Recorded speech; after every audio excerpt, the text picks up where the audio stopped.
These days, it's pretty easy to find a tough and durable timepiece, something that should be able to handle whatever life throws at you.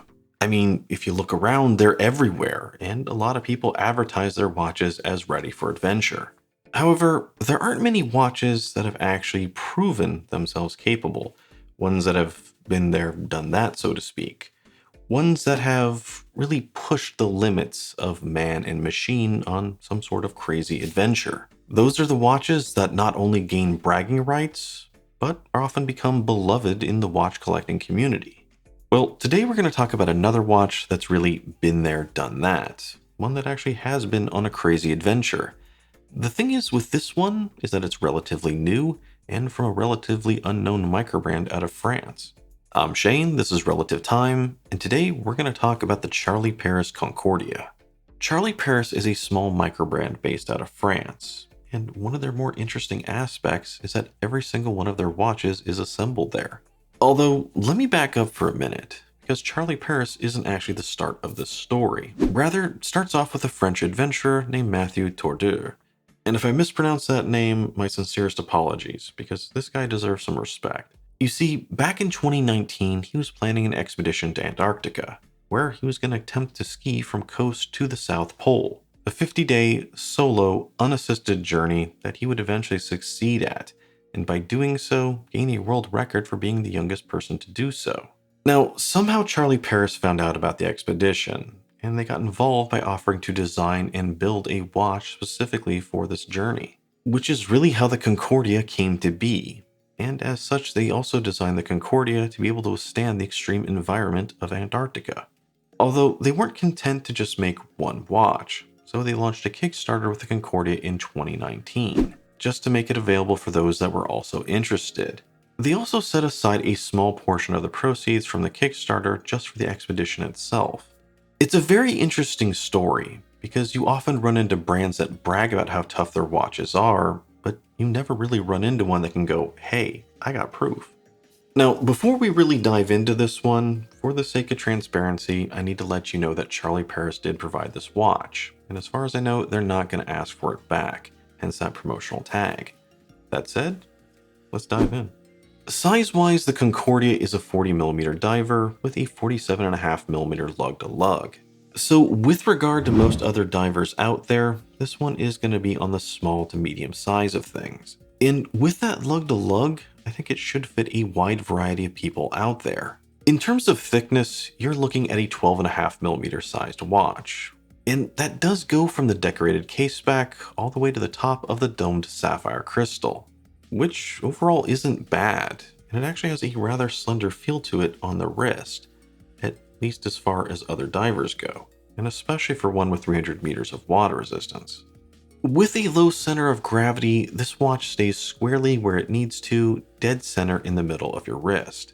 And with the nylon strap they sent, it's also pretty lightweight at 96 grams. So the Concordia, or at least this Concordia, is one that you can easily wear all day. Now, there is a bracelet version available, but I can't tell you a whole lot about it because that's not the one they sent me. So just be aware that it does exist. But regardless of what bracelet or strap you wind up using, the Concordia has a really big presence for its size. And that's all thanks to this wide, expansive, and easy to read dial. On the wrist, I'd say the Concordia stays true to that 40mm size, but visually, I think it looks more like a 42 thanks to that dial. Although there is a trade-off for having such a wide, expansive dial, and especially in a 40mm size case. In order to accomplish this, the Concordia needed to shrink the width of the bezel and really keep the case rather simple. In fact, if there's one thing that I'm disappointed with when it comes to the Concordia, it's the case design. On the side, you have a simple flat polished sidewall, and on top you have a simple circular brushing. There is a very narrow beveled edge to the lugs, and those lugs do have a nice aggressive curvature to them, coming down slightly below the case back. But other than that, it's all fairly standard stuff here for a diver. Now, personally, I've never been a big fan of polished sidewalls like they have here, just because I think they really accumulate scratches. But even beyond that, my real issue here is what you're really getting for the price. At 695 euros, or almost $800 US, I would just like to see more of something. Because as it is, it's fairly generic. Although it's not all bad. The case back with its Antarctica design is great, as it gives you all the pertinent information for the watch, as well as a subtle indicator of its origins. The screw down crown at the right is also one of my favorite features for the Concordia. As narrow as it is a little hard to get a grip on at first. But I really love the design here and how the black midline perfectly matches up with the dial and bezel. The curvature of the domed crystal also matches up nicely with that of the bezel. It is a small thing, but it's something I always appreciate. And I gotta say that the action of the bezel itself is rock solid. It's unidirectional, 120 click, and has a fantastic click as you rotate it. Although there are a few other things that we need to talk about with regard to the bezel, and let's first start off with the design. As the design here is very narrow compared to most other divers out there, which also makes it a little harder to get a grip on and turn. With this version, it's pretty easy to grab between the lugs, but if you happen to get the bracelet version, you're not going to have that option. The insert is also aluminum, which some do prefer, but I think at this price, ceramic would be much more appropriate. But more importantly here, reducing the size and visual impact of that bezel reduces the usability of using it as a timer. In fact, if you're someone that actually dives with your dive watch, and I know there's a few of you around, then this would be a watch I'd actually recommend you avoid, as that really thin black bezel just blends in like a frame around the dial, looking almost more like a tachometer. However, if you're just using this as a desk diver, which granted most of us probably are, myself included, I think the design is actually ideally suited for that. And I think the design also makes perfect sense when you consider this watch's origin.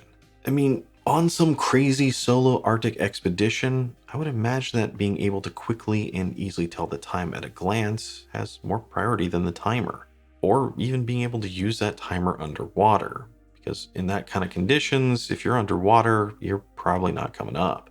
So here you can still use that timer when you need to, but its size has been reduced just to prioritize the dial and hands. So while it might not make a great traditional diver, it's probably ideal for those that are desk diving, as well as for someone who may be an avid hiker and just wants something a little more capable than your typical field watch.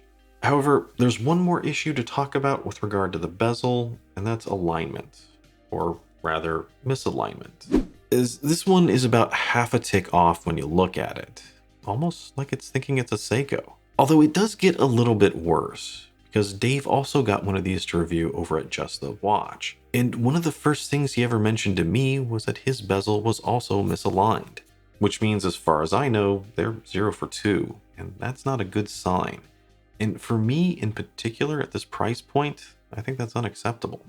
Anyway, let's move on to the dial, which in many ways reminds me of a classic 1950s style sub, where you have a very clean black dial paired with a set of smaller dashes and dots, all of which is then topped off with a half train track chapter ring and a set of very slender silver hands. It's a rather straightforward, clean, yet captivating design. The distortion of the crystal also works nicely with the indices, as it is positioned perfectly to enhance the depth created from the reflective framing. The silver framed hands also look great, as they stand out boldly against the black backdrop, making the watch very easy to use and read. But personally, I think the hands are a bit too slim and short for a dial this wide and expansive. Moving down to the 6, there is a simple cutout for the date. Now, ideally at this price, some framing around it would help it blend in with the other indices, and that would be nice. But as it is, it still lines up nicely with the other elements printed on the dial, and that creates a good sense of symmetry. As just above the 6, the Concordia comes with its own wall of text, most of which is strangely printed in red, whereas below the 12 you have both the brand name and logo, which I believe is actually a Stork, but for whatever reason it just reminds me of the Grey Goose Vodka logo, and maybe depending on your own experiences drinking, that may or may not be a good thing. Now, normally I'm not a fan of throwing a bunch of text on the dial, but I also believe in maintaining a good balance and symmetry when it comes to the dial design. The Concordia has a nice clean dial, which really helps the white and silver accents pop, creating a ton of contrast as well as making a rather easy to read watch. And in general, I'd just say it's a classically handsome design. But with the smaller indices and the slimmer hands, there's a lot of blank dial real estate. So as much as I'm tempted to say just get rid of all this text on the dial, I think if you got rid of too much, you risk starting to look too sterile or just too generic.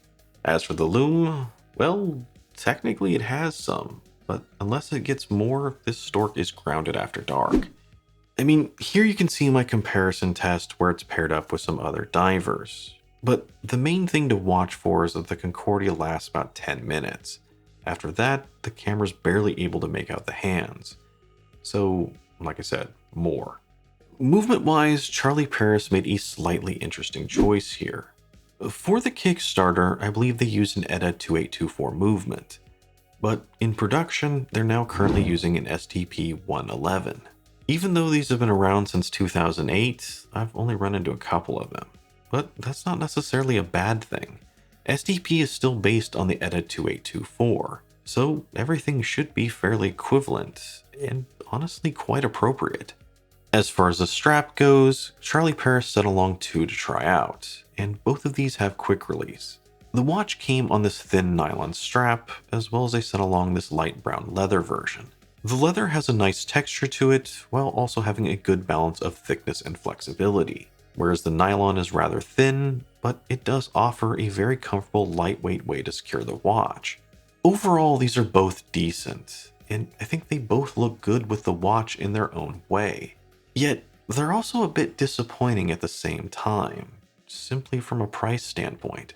Because if these are the primary options for an almost $800 watch, decent isn't good enough. They really need to be a bit more impressive. And honestly, those words kind of sum up the Concordia as a whole. Now, bottom line here is the Concordia is a good watch. It's an unconventional diver with a great story behind it, one that does prove it's capable. It's a good looking watch too. It's not necessarily one that draws attention, but it does have an understated handsomeness to it. And I think it's one you appreciate the more you look at it. At the right price, I think the Concordia could be a great buy. But when you're talking about an MSRP of 695 euros, almost $800 US, that is not the right price. And that right there is this watch's biggest issue. The Concordia is a good watch, but at this price, good isn't necessarily good enough. And especially when there are a lot of other good divers, and especially some great divers out there at this price and even less. So while I personally like the Concordia and I've enjoyed my time with it, I also find it a watch that's pretty hard to recommend at this price, just because I've seen a lot of other watches that have impressed me more for same or less money. Now, that said, if you don't happen to care about price or value and you just love the look of the Concordia, or maybe you love the idea of the expedition, or just love the idea that it's assembled in France, I think the Concordia could be something you'd be very happy with, assuming they get the bezel alignment fixed. But for everyone else, I think it's best you appreciate it from afar. Anyway, that's my take on the Charlie Paris Concordia.